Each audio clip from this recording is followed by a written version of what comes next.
Hi guys, so today we're learning how to sketch graphs based on key features. Okay, so here are some of the steps here. So the first thing we're going to do is we're going to draw dashed vertical lines to indicate where the increasing, decreasing, and constant behaviors change. Okay, and then we're going to label the behavior.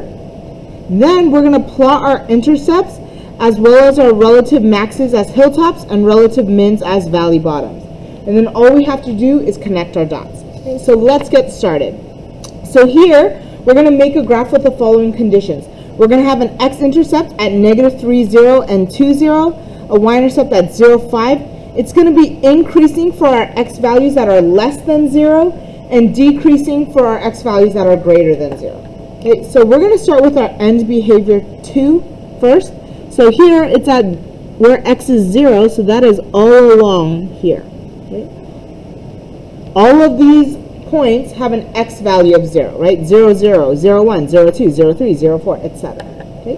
We are increasing where x is less than 0, so all the x values that are less than 0 are here on the left. Right? So here they will be increasing. It will be decreasing wherever the x values are greater than 0, that is here on the right. Okay?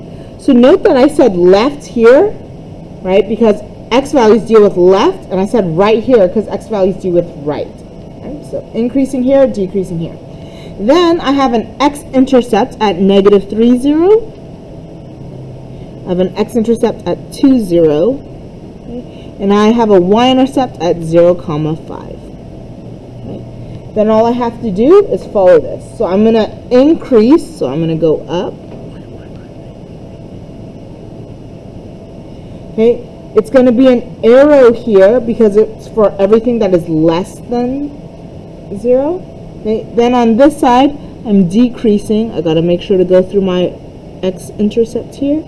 And then because it's for every x value that's greater than 0, that means it's going to keep going even beyond my graph. So I put an arrow here. Okay. So let's try a next one. So here, let's start with our end behaviors. So it is increasing on from 1 to 2. So my x values of 1 is here. My x values of 2s is here. So here's where it is increasing, so I'm going to put an I here. It is decreasing from where between 2 to 5. So 2 I already have a line, so 5 here. Right, so these are the x values between 2 to 5, okay, and it's decreasing. And then the other thing I know is that there is a relative maximum at 2, 4. So 2, 4 is here. This is a max. Okay, so here I am increasing and then decreasing. And then because it doesn't tell me if it's what's happening beyond this, I'm just going to stop there. Okay. So I'm going to try one more, and that's it.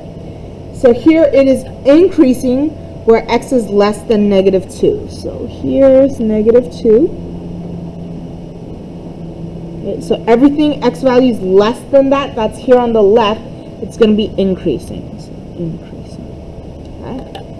Then I see that when x is greater than 1, so here's x values that are 1. Okay. Everything greater than that, it is increasing as well. Okay. And then here from -2 to 1, so between these two orange lines, it is decreasing. Okay. So some of our key points. So x-intercept is at -3, 0, at -1, 0, and at 3, 0. Y-intercept is at 0, -4. Okay. And then it doesn't tell me anything about max or mins.